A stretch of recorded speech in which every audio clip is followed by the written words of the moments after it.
해외여행 항공권 검색해본 적 있으시죠? 분명 운임은 괜찮았는데 결제 직전에 유료할증료라는 금액이 붙어서 총액이 훌쩍 올라가 있던 경험. 누구나 한 번쯤 있을 겁니다. 그런데 이번 달 이 유료할증료가 한 달 만에 무려 3배나 폭등했습니다. 쌓인 가족이 뉴욕 왕복 비행기를 탄다면 유료할증료로만 160만 원이 추가로 붙습니다. 항공권 운임이 아닙니다. 순수하게 유료할증료만 160만 원입니다. 여행 한번 가려다가 동남아 표 몇 장 값이 그냥 증발하는 셈입니다. 그런데 더 무서운 소식이 있습니다. 5월에는 이보다 더 오를 수 있다는 전망이 나오고 있습니다. 오늘 영상에서는 유료할증료가 뭔지부터 시작해서 왜 이렇게까지 치솟았는지 그 원인을 짚어보고 실제 금액이 얼마나 올랐는지 비교해드리겠습니다. 그리고 마지막으로 수십만 원을 아끼는 확실한 발권 전략까지 한 번에 정리해드리겠습니다. 끝까지 보시면 분명 도움이 되실 겁니다. 바로 시작하겠습니다. 유료할증료는 영어로 퓨얼 서차지라고 합니다. 기름값이 올랐을 때 항공사가 손해를 줄이기 위해 항공권 가격에 추가로 붙이는 요금입니다. 쉽게 말해 택시 야간 할증과 비슷한 원리라고 생각하시면 됩니다. 야간에 택시를 타면 기본요금 위에 할증이 붙듯이 기름값이 비싼 시기에 비행기를 타면 추가 요금이 붙는 겁니다. 항공사의 영업비용 중에서 가장 큰 비중을 차지하는 것이 바로 연료비입니다. 전체 영업비용의 30에서 40%를 연료비가 차지한다고 보시면 됩니다. 그런데 기름값은 국제정세에 따라 하루아침에 급등할 수 있기 때문에 이 위험을 항공사만 떠안을 수가 없습니다. 그래서 만든 제도가 유료할증료입니다. 기름값이 오르면 그만큼 승객에게도 비용의 일부를 분담시키는 구조입니다. 그렇다면 유료할증료는 어떤 기준으로 매겨지는 걸까요? 산정 기준은 싱가포르 항공유 평균값입니다. 업계에서는 MOPS라는 약어로 부릅니다. 아시아 태평양 지역 항공유 거래의 기준이 되는 중요한 지표입니다. 국토교통부가 정한 거리 비례제에 따라 총 33단계로 나뉘어 있고 기름값이 비쌀수록 단계가 올라갑니다. 단계가 올라갈수록 승객이 내야 하는 유료할증료 금액도 함께 증가합니다. 참고로 유료할증료가 부과되기 시작하는 기준은 갤런당 150센트입니다. 이하로 내려가면 유료할증료가 0원이 됩니다. 하지만 현재는 그 2배를 훌쩍 넘은 상태입니다. 2026년 4월 기준으로 보면 갤런당 320.71센트로 18단계가 적용되고 있습니다. 그리고 여기서 반드시 기억해야 할 핵심 포인트가 하나 있습니다. 유료할증료는 비행기를 타는 날이 아니라 항공권을 결제하는 날을 기준으로 적용됩니다. 이것을 발권일 기준이라고 부릅니다. 같은 날짜에 같은 비행기를 타더라도 3월에 결제했느냐 4월에 결제했느냐에 따라 유료할증료가 완전히 달라질 수 있습니다. 이 규칙이 바로 나중에 말씀드릴 절약 꿀팁의 핵심이 됩니다. 꼭 기억해두세요. 이제 왜 이렇게까지 올랐는지 원인을 파헤쳐 보겠습니다. 4월 유료할증료 산정 기준인 싱가포르 항공유 평균값이 한 달 만에 6단계에서 18단계로 무려 12단계나 수직 상승했습니다. 이 수치가 얼마나 충격적이냐 하면 2016년에 현행 유료할증료 체계가 도입된 이후로 역대 최대 상승폭입니다. 러시아 우크라이나 전쟁이 한창이던 2022년 10월에 기록한 17단계보다도 한 단계 더 높은 수준입니다. 전쟁 때보다 더 높다는 거죠. 한 달 사이에 이 정도 상승은 유례를 찾기 어려울 만큼 이례적인 수치입니다. 원인은 크게 두 가지입니다. 첫 번째는 국제 유가의 급등입니다. 중동 전쟁이 장기화되면서 원유 공급에 대한 불안감이 커졌습니다. 뉴욕 상업거래소 기준 WTI 서부 텍사스산 원유 종가가 배럴당 102달러 88센트를 기록했습니다. 2022년 7월 이후 3년 8개월 만에 100달러를 돌파한 겁니다. 100달러라는 숫자는 심리적 저항선이기도 해서 이것을 넘으면 추가 상승에 대한 불안감이 더 커지게 됩니다. 두 번째는 환율 급등입니다. 원달러 환율도 1495원 오전까지 올라 1500원 돌파를 코앞에 두고 있습니다. 항공유는 달러로 결제하기 때문에 유가가 올라도 환율이 안정적이면 충격이 줄어들 수 있습니다. 하지만 지금은 유가와 환율이 동시에 치솟는 최악의 시나리오가 펼쳐지고 있습니다. 원래 2025년 이후 국제유가는 공급이 원활해지면서 배럴당 78달러 선으로 안정될 거라는 전망이 지배적이었습니다. 전문가 대부분이 그렇게 예상했었죠. 하지만 중동 확전이라는 예상치 못한 변수가 터지면서 이 전망을 완전히 뒤집어 버렸습니다. 지금은 아무도 유가가 언제 안정될지 자신있게 예측하지 못하는 상황입니다. 이제 실제 금액으로 체감해 보겠습니다. 대한항공 기준 편도 유료할증료입니다. 단거리 노선부터 보면 후쿠오카나 칭다오 같은 가까운 곳은 3월에 13,500원이었던 유료할증료가 4월에 42,000원으로 올랐습니다. 약 3배 인상된 겁니다. 장거리 노선은 충격이 더 큽니다.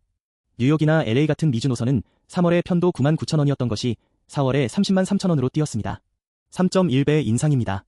이것을 가족 여행 기준으로 환산해보면 쌓인 가족이 뉴욕 왕복 여행을 할 경우 3월 대비 4월 발권 시 유료할증료로만 약 160만 원을 더 내야 합니다. 1인당 왕복 약 40만 원이 추가되는 겁니다. 저비용 항공사 LCC의 상황은 대형 항공사보다 더 심각합니다. 진에어를 예로 들면 편도 기준 3월에 8달러에서 21달러 수준이던 할증료가 4월에는 25달러에서 76달러로 3배 이상 올랐습니다. 일부 저비용 항공사에서는 특가 항공권 운임 자체보다 유료할증료가 더 비싼 황당한 상황까지 벌어지고 있습니다. 이른바 배보다 배꼽이 더 큰 현상입니다. 5만 원짜리 특가 항공권을 샀는데 유료할증료가 7만 원인 겁니다. 여행객만 피해를 보는 것이 아닙니다. 유류비 부담을 감당하지 못한 항공사들이 운항 편수를 줄이기 시작했습니다. 진에어는 인천발 괌, 클라크, 나트랑 등 8개 노선에서 왕복 45편을 간편했고 에어부산도 부산발 동남아 노선 일부를 축소했습니다. 국내 항공사만의 문제가 아닙니다. 일본의 ANA와 JAL도 유럽과 북미 장거리 노선 할증료를 임하는 한화로 약 19만 원 이상 추가 인상했습니다. 전 세계적으로 항공업계가 유류비 충격에 흔들리고 있는 상황입니다. 여기서 끝이 아닙니다. 5월에는 상황이 더 악화될 수 있습니다. 주목해야 할 핵심 숫자 3가지를 짚어드리겠습니다. 첫 번째, 싱가포르 항공유 가격입니다. 현재 갤런당 533센트를 넘어섰습니다. 유류 할증료 최고 단계인 33단계의 기준선이 갤런당 470센트인데 이미 훌쩍 넘어선 상태입니다. 이 흐름이 유지되면 5월에는 최고 단계인 33단계가 적용될 가능성이 큽니다. 만약 그렇게 되면 뉴욕 왕복 유류 할증료만 100만 원을 돌파할 수 있습니다. 항공권 운임에 유류 할증료에 세금까지 더하면 총 금액이 얼마가 될지 상상이 안 됩니다. 두 번째, WTI 원유 가격입니다. 배럴당 102달러 88센트로 3년 8개월 만에 100달러를 돌파했습니다. 중동 긴장이 완화되지 않는 한 고유가 기조가 이어질 전망입니다. 세 번째, 원달러 환율입니다. 현재 1495원대를 기록하고 있는데 항공유는 달러로 결제합니다. 고유가의 고환율까지 겹치면서 항공사의 이중 부담이 커지고 있고 이것이 그대로 승객 요금에 반영됩니다. 시장 신호를 읽는 팁을 하나 드리자면 중동 관련 뉴스가 크게 보도됐는데도 다음날 유가가 꿈쩍하지 않거나 잠깐 오르다 만다면 시장의 기름이 충분하다는 신호입니다. 반대로 뉴스 한 줄에 유가가 폭등한다면 그것은 공급 불안이 심각하다는 의미입니다. 이런 신호를 잘 읽으면 발권 타이밍을 잡는 데 도움이 됩니다. 유가 뉴스를 매일 챙기기 어렵다면 항공사 공식 홈페이지의 유류 할증료 공지만이라도 정기적으로 확인하세요. 자, 그러면 유류 할증료 폭탄을 어떻게 피할 수 있을까요? 가장 확실한 방법을 알려드리겠습니다. 핵심은 앞서 말씀드린 발권일 기준 규칙을 역이용하는 것입니다. 다시 한번 강조하지만 유류 할증료는 비행기를 타는 날이 아니라 항공권을 결제하는 날 기준으로 매겨집니다. 따라서 다음 달 할증료가 오른다는 뉴스가 나오면 그달 말일이 지나기 전에 미리 결제를 마치면 됩니다. 그러면 인상 전 요금이 적용됩니다. 이것만 알아도 수십만 원을 절약할 수 있습니다. 구체적인 체크리스트를 정리해 드리겠습니다. 먼저 항공사들은 매달 15일 전후로 다음 달 유류 할증료를 공지합니다. 대한항공이나 아시아나 홈페이지에서 확인하실 수 있습니다. 인상이 예고되면 해당 월 말일까지 결제를 완료하시면 됩니다. 장거리 노선일수록 절약 효과가 큽니다. 뉴욕 왕복 기준으로 최대 40만 원까지 차이가 날 수 있습니다. 다만 한 가지 주의할 점이 있습니다.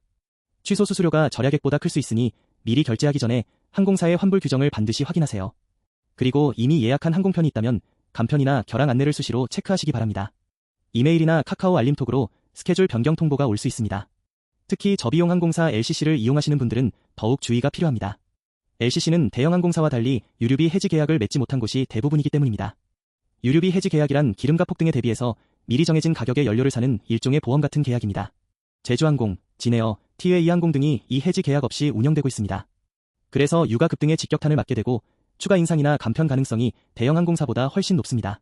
결국 LCC를 이용할 계획이라면 가격 변동폭이 클 수 있다는 점을 미리 감안하고 예산을 잡으시는 것이 좋습니다. 마지막으로 이번 유류 할증료 폭등을 투자와 리스크 관점에서도 짚어보겠습니다. 먼저 투자 관점입니다.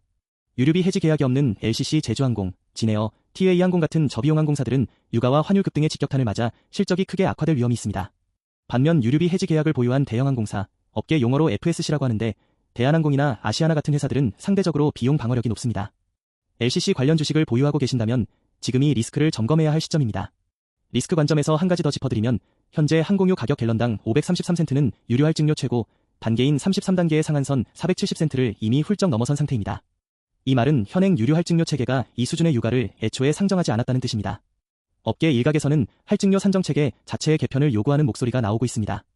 만약 체계 개편이 이뤄지면 할증료 구조가 근본적으로 바뀔 수 있으므로 향후 정책 동향을 주시할 필요가 있습니다. 특히 항공주에 투자하고 계신 분들은 유가 흐름과 환율 동향을 함께 모니터링하면서 포트폴리오 리밸런싱을 검토해 보시기 바랍니다. 참고로 이 내용은 정보 제공 목적이며 특정 종목에 대한 투자 권유가 아닙니다. 오늘 내용을 세 줄로 정리해 드리겠습니다. 첫째, 중동발 긴장으로 국제유가와 환율이 동시에 급등하면서 4월 유류 할증료가 한 달 만에 18단계로 3배 폭등했습니다. 둘째, 미주 노선 왕복 할증료만 40만 원이 추가되었고 저비용 항공사들은 간편과 비상 경영에 돌입한 상태입니다. 셋째, 유류 할증료는 발권일 기준이므로 인상이 예고되면 해당 월 안에 미리 결제하는 것만으로 수십만 원을 절약할 수 있습니다. 당장 실천할 수 있는 것은 두 가지입니다. 첫째, 항공사가 매달 15일 전후 공지하는 다음 달 유류 할증료 소식을 확인하시고 오르기 전에 서둘러 발권하세요. 둘째, 이미 예약한 항공편이 있다면 스케줄 변동이나 간편 안내가 없는지 이메일과 알림톡을 수시로 체크하세요. 오늘 영상이 도움이 되셨다면 좋아요와 구독 부탁드립니다. 더 자세한 수치와 상세 분석은 영상 설명란의 블로그 링크에서 확인하실 수 있습니다.